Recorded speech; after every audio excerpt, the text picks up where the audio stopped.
If you're anything like my other friends on social media, you either thought, I got a new job working for AT&T, or you're thinking to yourself, Zach doesn't work at AT&T. What the heck is he doing? Well, you're right. Zach Hill doesn't work at AT&T, but maybe this guy, Joshua Melchert, he might work for AT&T. Who knows?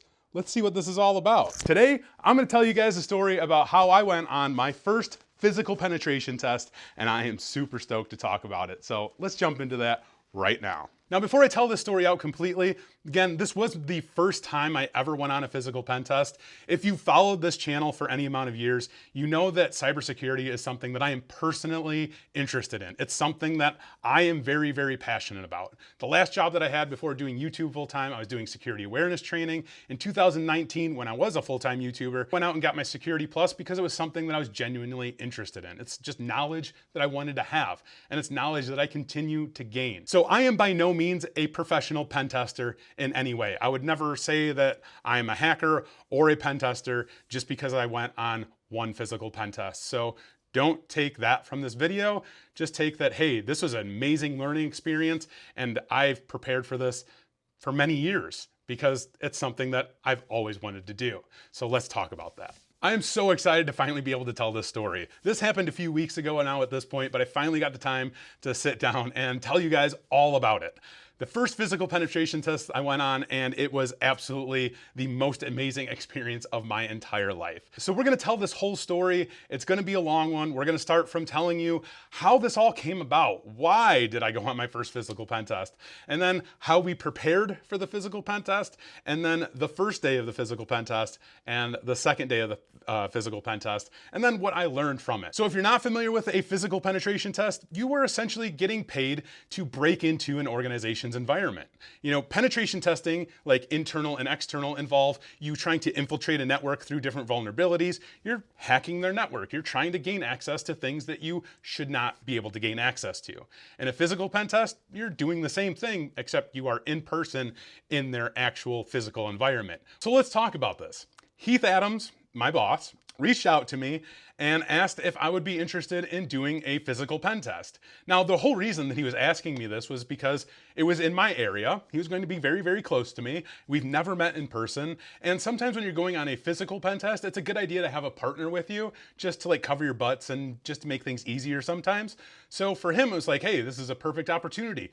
Let's meet each other and let's hang out and do this physical pen test. I'm sure you can, help out in some way, but otherwise, like, just come along and let's hang out. But Heath had no idea what was in store for him because this had been a dream of mine since like 2001 when I downloaded my first movie on LimeWire, and that movie was Takedown. If you're not familiar with the movie Takedown, it's about Kevin Mitnick. And if you're not familiar with Kevin Mitnick, he is the world's most famous hacker. And this guy gets a lot of hate, but when I'm 16 years old and I'm already doing a lot of very questionable things on the internet that I probably shouldn't have been doing at the time, we'll tell you another story about that another time. After watching Takedown, I was definitely inspired. I followed Kevin Mitnick and everything that he was doing. And in fact, I even got to meet him a few years ago at Black Hat, which was like total fanboy moment for me, for sure. But that movie just, it was something that stuck with me my entire life. And it's something that I wanted to do. And 21 years later, that opportunity came. And here's kind of like the funny part of this story is that Heath asked me, and of course, like, heck yes, I want to do this, absolutely.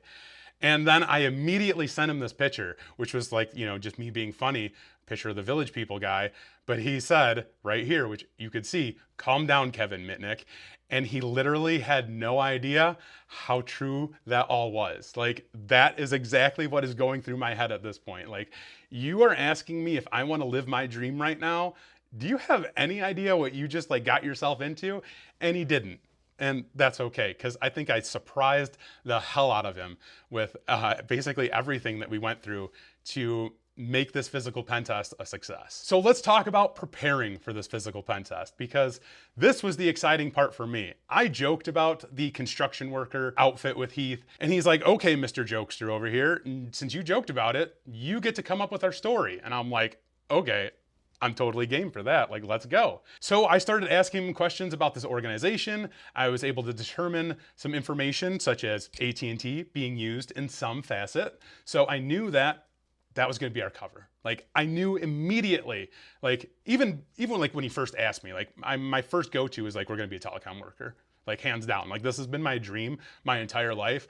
I'm going to be a telecom worker. $16 later, and I got this nice t-shirt off of eBay, which is, you know, very, very legit looking AT&T shirt. It probably is authentic, I would assume. I don't know, it looks authentic. Heath got the same shirt, and then came this glory right here. This badge is a work of glory. When your company's policy or your coworkers tell you, don't post your badge on the internet, don't post your badge on the internet. This is the badge that I found out on Google, and I simply just photoshopped this badge. Yeah, that's all it is. And to be completely honest with you guys, this is no badge at all. Not even close. And there's a sticker of Dwan Lightfoot. He was with me during this pen test. I appreciate you, Dwan, being there with me, honestly. These are just stickers. This entire thing, well, outside of this case, it's a sticker. So this badge, it's just a sticker. Underneath these stickers is a gift card for Starbucks. That's why there's stickers on the back, to cover the fact that it's a gift card for Starbucks. So just threw it in the badge holder and attached it to this thing right here, you know, because got to be official, right? And then I went to work on the other information that was going to be needed for this physical pen test. Now, I wanted to make sure that we looked as authentic and genuine as possible. Like that was the entire purpose of this. And the entire time, my wife is like, you are crazy, you're an idiot, I don't know why you're going through all this work and putting all this together. Like, why? Like, what like, she just did not understand. And it wasn't until that I actually put this outfit on and in its entirety where she was like, oh my gosh, I wouldn't even question you. If you walked into my building and said that you needed to go anywhere, I would say, okay. And I said, well, that's exactly why I did it. So let's pause this video over here and go over my entire outfit because I won't be able to stand back far enough so you can see it all and it just looked bad. So from the entire outfit, we had on, you know, this jacket, which was my jacket from a long time ago. It was like the most construction worker-ish type of jacket that I could find because I didn't want to go out and buy a new one. So we have the shirt, of course, and then the khaki pants. Now, I'm not Jake from State Farm, but pretty much any other telecom worker that you see, for whatever reason, like they always have on some type of khaki pants. So of course, I got to get the khakis as well. Like it has to be authentic. And then we got the knee pads and the boots. Now, the funny part about this is the night before this physical pen test, it's like 11 o'clock at night. I'm literally sliding down my driveway on my knees, trying to scrape up these knee pads and the boots as well. The knee pads were brand new. The boots were pretty much brand new, but I had to make them look used. You know, so after going down the driveway a few times, scraping them up, I actually took a blowtorch to the knee pads just to, you know, tidy up a little bit more. And then of course we have the binder, right? Now, the great thing about the binder, the stickers, right? I got a bunch of AT&T stickers printed out and I have a label maker and I literally bought the label maker for the entire purpose of just doing this on a couple of things. You can see here, it says AT&T DuPage County. So if you don't know, I'm in Illinois, but that's really easy to figure out by finding me on LinkedIn anyway. But DuPage County is a county in Illinois. That's where we were going to be. So I wanted, again, make it look authentic as possible. I even got this iPad, which ironic enough was an AT&T iPad. I bought it a long time ago. But again, you know, here's another barcode there, another kind of sticker there. If people see this, I want them to think that we are legit. Right? Even the ladder that I walked into the building with had AT&T stickers on. I wanted to do everything that I could possibly do to make us look as authentic as possible. We walked in with the bag that had our lock picking set in there and other lock picking tools. You know, nobody was any of the wiser. So that was kind of our cover, is we're gonna go in as AT&T workers. We're there to check the integrity of your lines and just see how things are performing. That was our cover story. And we didn't really go into a ton of detail into like what happens if this, or what are we gonna do when this happens? Because when you're going on a physical pen test, you don't know what's going to happen. So I already had a pretty good understanding of kind of what to expect within a physical pen test, which is to expect the unexpected.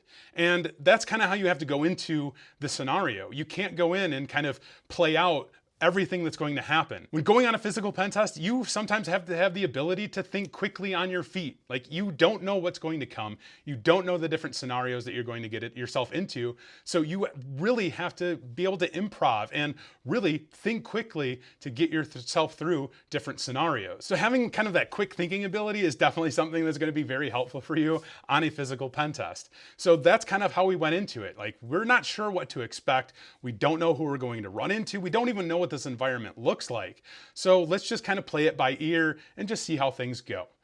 That was what we went with. And let's talk about what happens next. So we walk into this building with our AT&T outfits on. Nobody is around, which is great because that immediately calmed my nerves. And the first thing we see is a map, which was ideal, right? Like, now we can kind of start to get an idea of what the layout of this building is like. So immediately we're looking at this map, we're looking around kind of the foyer of this building. We're just trying to get an idea of how this environment operates. Like, are there people walking around freely? Are there a lot of people? Are there no people? Are there people coming in and out of the building, right? Like, we're just taking a couple minutes just to kind of try to gather that information, you know, pretend like we're trying to figure out where we need to go. And then we just start walking around the building. So the first thing that we do is go downstairs, because where are you always going to find IT related things? In the basement, always in the dungeon, in the basement, hidden away. So the first thing that we do end up finding is the server room, because really it's not that hard to find when, it's in the basement, of course, always. And you stand outside the door and it sounds like there's a freaking airliner taking off in there, because the sound of the server room. So we immediately, we check our environment, we check and see that there's actually a camera that's 5 feet away from this door.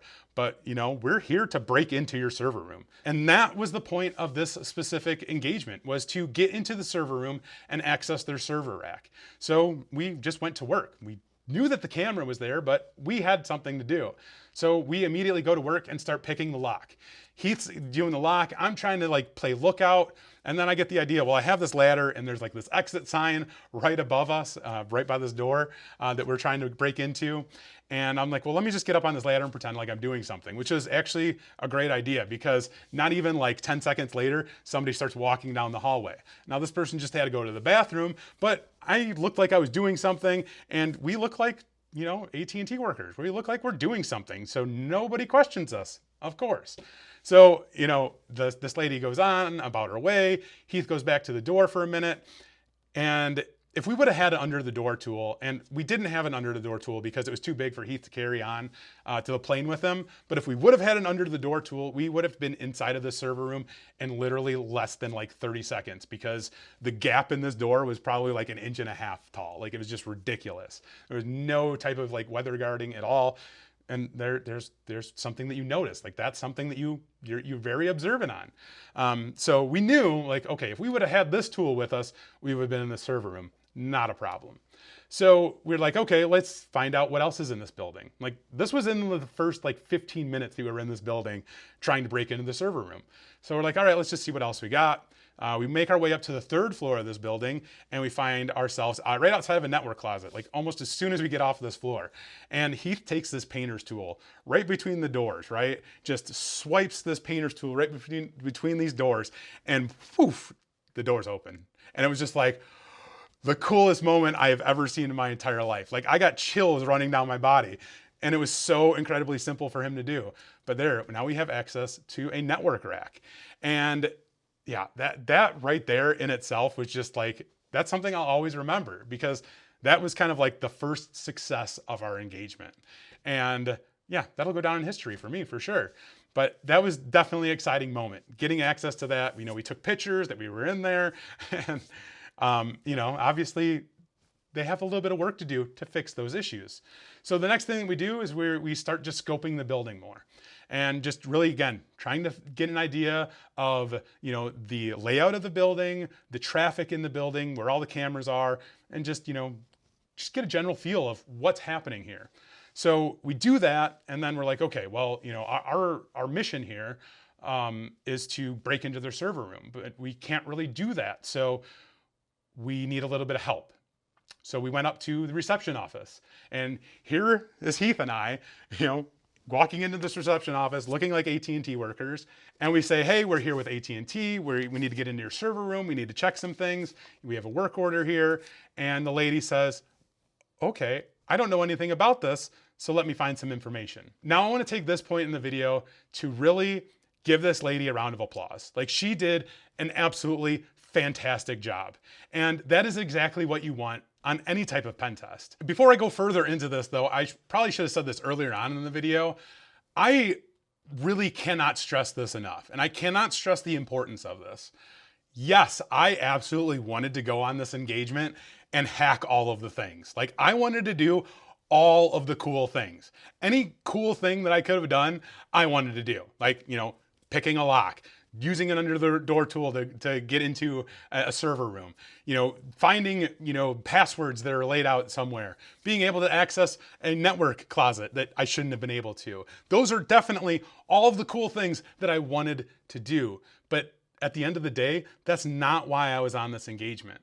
I'm not there rooting for me to gain access to your environment. I'm there to root for that organization. I want them to have their security controls and protocols and policies put into place before I even step foot into there, and I want to get caught. I don't want to be able to have a successful engagement, because now when we don't have a successful engagement, we have to go back and teach these people, right? Which is great. That's something that I love to do. But at the end of the day, I want to root for that company and I want them to succeed. I don't want to go in there and break into their environment. Like, that's not a good feeling for anybody involved. So yeah, while I do want to do the cool stuff, I still want to root for that environment and hope and pray that they are doing all the things that they're supposed to be doing and they're doing them right. And that's where this lady comes into play, because she did everything right. Everything that she did was to the T. Like, it was phenomenal. And again, cannot like give her like a round of applause enough, because it was fantastic. So she asked us, you know, what our names were. She asked us again what we were doing there. And then she starts gathering information. She starts making phone calls. She starts talking to people in the office. She's really trying to figure out, should these people be here? Should they get access to our server room? Now, in most instances, like I said earlier in this video, if it were my wife, for instance, she would have let me right into that server room without question. But they were trained right at this location. She asked all of the right questions and did her due diligence. She determined through all the phone calls and the conversations that she had with her coworkers that we, or they, didn't have a work order for us to be there. So what did she do? She took a copy of our work order. But not only did she take a copy of our work order, she took our badges, and she took copies of our badges. And when she walked away, I looked at Heath and I whispered to him, the moment of truth. Because for me, like, this was a moment of truth. Are my badges going to pass? Is this work order going to pass? And she came back with everything and did not say a word. She had the copies in her hand. And I was just like, again, blown away. Another moment that I will always remember, because my Photoshop work worked. And it got by. It was just like phenomenal to me that a sticker on a gift card passed as a badge. But hey, whatever. I'm happy about it. So again, she did everything that she was supposed to do. She did her due diligence, and she ultimately determined through the conversations that she had and the phone calls that were made that we were not supposed to be there. We did not have a valid work order with them, and we would need to come back with a valid work order in order to gain access to that server room. So that was it. Like, we got shut down. We failed, right? They succeeded and we failed, which was great. Like, I was so happy that that happened. Yet when I walked away, I was so defeated because now I don't get to get access to their server room. But as we were walking away, I was just thinking to myself, like, how do I make this more legit? So we're not just like walking away, not saying anything. I was like, hey, let's make sure that we call Tim and find out what we need to do to get a right work order. Now, I have no idea who the heck Tim is, but I just wanted to make it sound like we were, you know, legit and authentic, that we were going to try to figure out what we needed to do to come back and finish our work order. So we walk out of the reception office and we start making our way towards the exit, but we didn't really make our way towards the exit because we just walked back down to the server room and tried to pick the lock again. And that went on for about 5 or 10 minutes. And I'm sitting there picking this lock. We were taking turns, and Heath's on a lookout, and he says, somebody's coming. So I stop doing what I'm doing, picking the lock, and I pick up my work order, and I look down the hall, and I see the Incredible Hulk walking down the hallway. Like literally, this dude is freaking jacked, just walking down the hallway. What are you guys doing? And we're like, oh, you know, we have a work order here. We're just, you know, trying to see what we need to do to get access to the server room. And he stops us. He's like, well, you're not supposed to be here. We already went over this. We don't have a work order. I'm like, I know, but we're just, you know, trying to figure this out. And then he gets on the phone because he's trying to call somebody and say, hey, like these guys are still here. Like, what do you want me to do with them? So he's like on the phone trying to figure out what's going on. And Heath and I are just kind of standing there. And I say to the guy, you know, we just have this work order to check the integrity of your lines. You know, it's my understanding that you guys have AT&T for a service that's provided here. And he says, yeah, you know, we do use AT&T, but, you know, I don't have a work order. So, you know, according to the guy on the phone here, you know, I can't let you in. And, you know, you guys are gonna have to leave. So Heath and I are just standing there like freaking out because this is the Incredible Hulk, like staring us down, telling us that we can't be here. We're like, oh crap, like, all right. So Heath and I start walking out with this guy because we don't want to start a confrontation with the Incredible Hulk. Like, this dude was obviously sent down there to scare us. And he said, we saw you on the cameras, which I don't think was necessarily true, because if they would have seen us on the cameras, they definitely would have seen the fact that we were trying to pick the lock of that server room.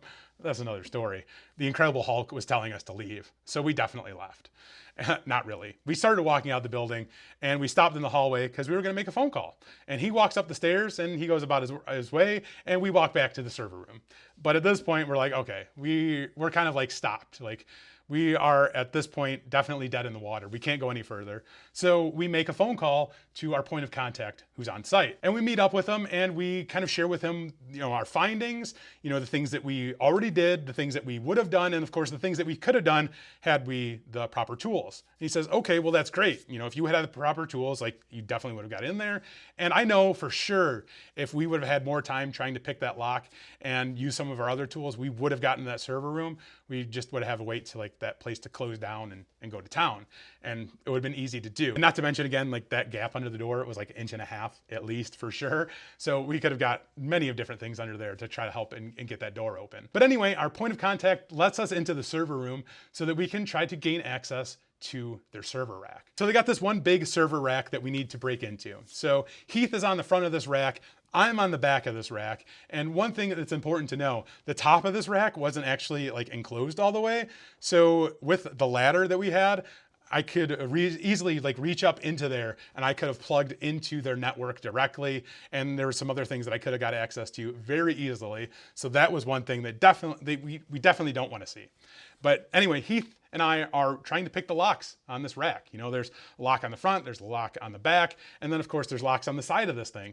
He's going to work on the front, I'm going to work on the back. It's about 10, 15 minutes we're going at this. And you know, the guy who is with us, our point of contact, is actually like cheering us on. He wants us to break into these things because that's going to give him the ability to do some things that he needs to do, right? So it's really funny that he's just cheering us on. But after like 15 minutes, Heath gives up and they're just kind of talking, and I'm still going to town at this thing.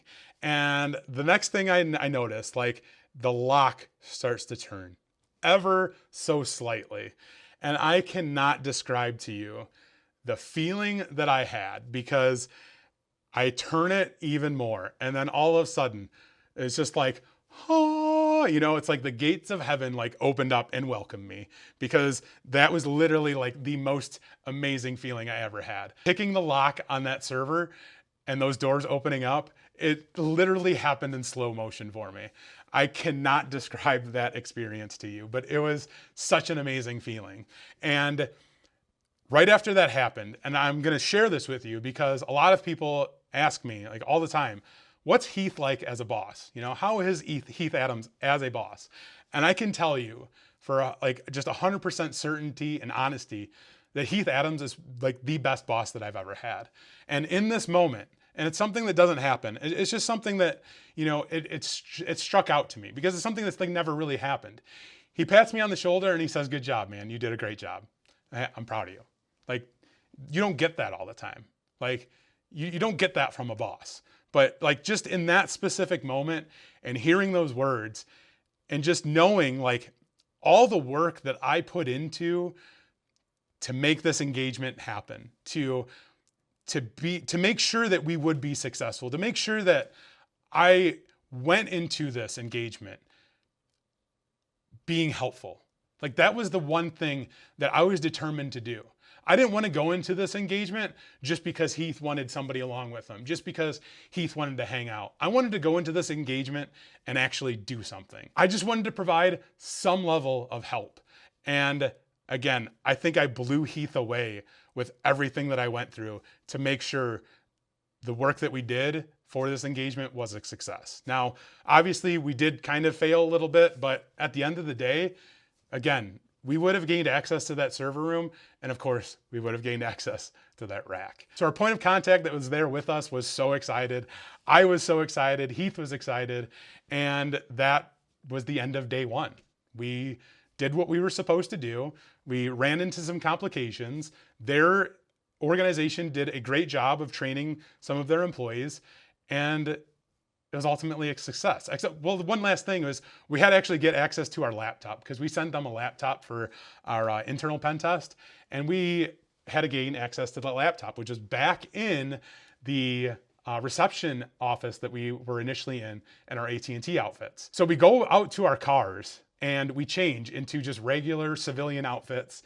We go back up and, while we're trying to figure out like, what's our story? Like, how are we going to get this laptop? So, we didn't want to make it too obvious that, it was us again. We knew that there was 2 receptionists, and we were just hoping that, that same receptionist that saw us in our AT&T outfit wasn't going to greet us. So Heath decided he would go in by himself. He would say that he's from the other location there to pick up a laptop. And it worked. He was able to go in, get the laptop, walked out, and we're sitting there talking in the hallway at this point because we were just kind of like talking about what just happened, right? And out walks the lady that he just ran into for the laptop. And she's like, very rudely, "Can I help you guys with anything?" And we're just like, "No, we're all right," like, oh crap. It was kind of funny, just a little funny thing that happened. But then again, we called our point of contact, and we, at that point, just again, went over everything that we did. And that was the end of day one. So the next day was going to be a little bit different. We had to go into a different location, which was downtown. And we weren't quite sure, what we were going to be getting ourselves into. And we weren't quite sure what cover we were going to use. And it wasn't until 5 minutes before we get there, we're like, hey, we know what this organization does. Let's just say that we're like workers for this organization. We're here to deliver paperwork. So we walk in with civilian clothing on, and we knew that there was a security guard there who would have to validate us and then send us up the elevator. So as we're going up to the security guard, I have to share this with you because this immediately scared the crap out of me. Before we went on this engagement, Heath looked up online an under the door tool, which is this right here. This is just some copper and some picture hanging wire and some duct tape. I'll put the link to the video that he found in the description so you guys can see it. But this literally cost $10 to make an under the door tool. I had this rolled up, you can see it's very bent up, but it was rolled up, and I had it tucked into my shirt. Well, as I'm walking into this building, part of this thing is hanging out of my shirt. And I'm walking up to the security guard, tucking this in and hoping that he didn't see what was just hanging out of my shirt, because it would have been probably kind of weird. Not that he would have known what it was.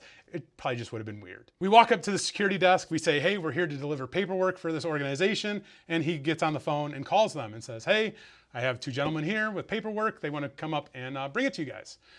So they say, okay, send them on up. And he says, all right, go up to floor 9, for instance. And we knew that this location had 2 floors on this building. It's a high rise. Now the first 11 floors are all commercial buildings. So they have different businesses in them. And the engagement that we were on, they had 2 of these floors. So the rest of the floors though, so 12 on up, that was all residential. So people lived in condos and such out there. So anyway, he lets us into this elevator and he says, go up to floor 9. We go up to floor 10, floor we're not supposed to be on, which it's another floor of this organization. And we're just kind of standing there, looking around when we walk out the elevators, just trying to gain our bearings, trying to understand what this environment looks like, see how many people are around. And immediately, as soon as you get off these elevators, and both floors are designed the same way, As soon as you get off the elevators, big glass opening, big glass door, and just like a glass wall essentially. And you can see right into the reception area that they have. And there's people there.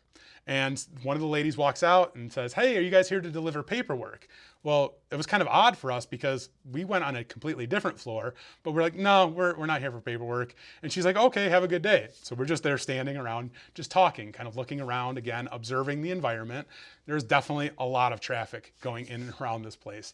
There was no way that we were going to break into this building the way that we needed to. But we went over to the door, another door that was kind of like hidden away a little bit, and we tried. And it was a little bit loud, so we walked away. We're like, okay, we can't do this. There's too many people around. So we did the next best thing that we could do, which is hide out, because there was cameras, there was security, and we didn't want to get caught. We still had to break into this building. And we already were inside of this building, but we needed to gain access to their specific office, because in their office, there was a server room. And again, we had to gain access to that server room. So we couldn't do it with everybody around. We had to go hide out. So we spent the next like 2.5 hours hiding out in this building.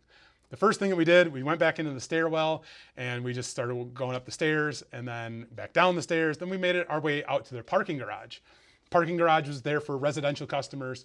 And in like the corners of this parking garage, they had like these steel like grates, like cages.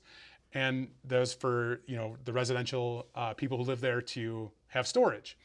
And we're like walking around this parking garage and we're like, okay, we can't keep walking around. Like if there's cameras or somebody sees us, like that'd be kind of weird. So we go and hide out behind some of these cages. And we're just standing there. Like we were standing there for like an hour at this point. And then we start hearing like people coming. And like that scared the crap out of us because we're like, oh my God, we don't want to get caught, right? Like we don't want to get caught. And then, you know, we hear more footsteps, more cars and stuff. And we're like, okay, this probably isn't the best idea. But we hang out there for like 5-10 minutes later, and then we hear more footsteps coming. But these footsteps, like they're getting louder, they're getting closer, and we start freaking out. And the next thing you know, a maintenance guy walks around these cages and opens up the cage and puts like a faucet in there. And then he looks and sees us both just standing there in a corner. And he says, "Hey, how you doing?" And we're just like, "Hey." And then Heath's like, "Yeah, we're just waiting for a ride." And then the guy says, "Okay, have a good day," walks away. And we're just like, oh my gosh, what just happened? Like, that's not good, but he didn't say anything. So we're probably okay. I'm sure this dude has seen much weirder things than two dudes standing in the corner of a parking garage, but whatever. We decided to go back into the building and just hide out in the stairwells. So like another hour and a half goes by and we're just hanging out in the stairwells of this building. We walk up the stairwells enough to like the residential area because we figured like nobody from residential is gonna go down the stairs, right? And we got lucky. Nobody did come down the stairs, but we heard plenty of people from all the commercial offices below walking out of the staircase there and leaving the building. So we, again, hung out there for a long time. The whole time, I'm like talking crap to Heath. I'm like, oh my gosh, this is so boring. It's so boring. And he's like, I'm sorry, man. But I'm like, this is the coolest thing ever. Like, yes, it was kind of boring, but at the same time, it was so extremely exciting because we're sitting here hiding out because we're trying to break into this building. Like, it just blows my mind. It just literally blows my mind. So after sitting in the stairwells for like an hour and a half, bored to death, you know, not really. It was then like 5:15, 5:30-ish or whatever. And we knew that people left this building or this office at like 5 o'clock. We gave it some more time and which thankfully we did because more people were leaving that office. And then we waited till like 5 minutes after the last person went. And then we went to the door. And when we went out of this office building, after we got off the elevators, right? We got off the elevators, looked around, then we went into the stairwells. Well, we had to gain access back into this office building because the door had a keyed pad. There's no way that we could get back into it without trying to break into the door. So after like 5 minutes of trying to pick the lock on the door, you take the under the door tool out, we're trying to get it latched on, trying to make that work. And I pull it back out because I needed to make a little adjustment. And it's a good thing that I did because like not even 5-10 seconds later, the door opens up literally right in my face. And if my foot wasn't there to block that door, like I would have got smashed right in the face. But anyway, it's a lady leaving the office building. And we're like, oh crap, you know, like we just got caught, right? No. Heath is like, hey, we're just here checking the security on these locks. And this lady says, oh, all right, you all have a great night, and walks down the stairs. Well, she just opened the door right in my face, and I held on to the door. So now we had access to the floor that we needed to be on, right? We had access to their office suite, but we still didn't have access to the reception area or their inner workings of the office. We only had access to the floor. And they had keyed pads on all the doors to get in, and the glass doors in the front of this place, right? They were on like a sensor. So we first looked at the glass doors. There was no way that, we thought we were gonna get in through them. We couldn't trip the sensor. We had like our canned air out. We're like trying to do one of those things, trying to get the sensor to trip, and it didn't happen. So we go back to this other door. We're trying to pick the lock there. And we're making a lot of noise. And the next thing you know, somebody starts coming. And we immediately run to like a corner, like 5 feet away from this door that had like a freight elevator in it. And we're just in there talking now because, somebody was coming and somebody left. And they walked out, they see us there just talking. They don't say anything. They just walk out the building. And we couldn't make it back to that door in time to grab it, which is probably a good thing because as it turns out, there were more people in that office, but we didn't know at the time. So we're going back and trying to pick the lock on the door, about to be using the under the door tool.